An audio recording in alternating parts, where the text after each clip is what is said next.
Depuis quelques décennies, et notamment depuis 2005, une série de droits ont été reconnus aux personnes handicapées, par exemple en matière de scolarisation, d'emploi, de droits sociaux, d'accessibilité. Mais on sait peu de choses de l'impact concret que ces droits ont dans les vies quotidiennes des personnes concernées. Et c'est ça que j'ai voulu investiguer.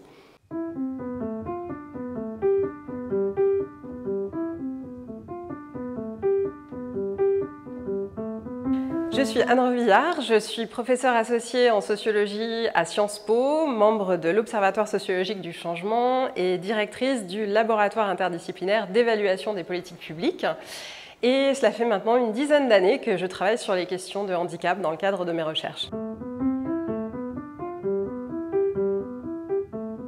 Je suis partie du constat qu'on avait déjà pas mal de travaux sur ce qui se passe au niveau institutionnel, au niveau des associations en matière de handicap, mais finalement, la réception de l'action publique par les personnes concernées est moins documentée. Donc c'est ça que j'ai voulu investiguer en faisant des récits de vie avec des personnes qui ont des handicaps moteurs ou visuels. Et en retraçant au fil des récits de leurs expériences l'incidence des droits et des transformations de l'action publique dans leur parcours. Ce sont souvent les personnes handicapées qu'on qualifie de vulnérables.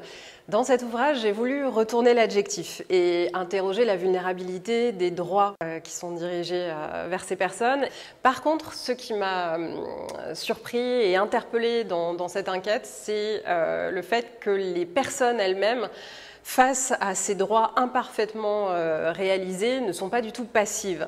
Elles sont au contraire actives, elles se battent, elles bricolent, elles négocient, elles argumentent dans leur vie quotidienne pour essayer de rendre leurs droits effectifs. On peut penser par exemple à une personne tétraplégique qui a été scolarisée en institution spécialisée dès l'enfance et qui a fait toute une partie de sa trajectoire dans des institutions spécialisées en internat, donc à l'école, puis ensuite en foyer, avant d'arriver à accéder tardivement à un logement autonome avec une aide humaine H24.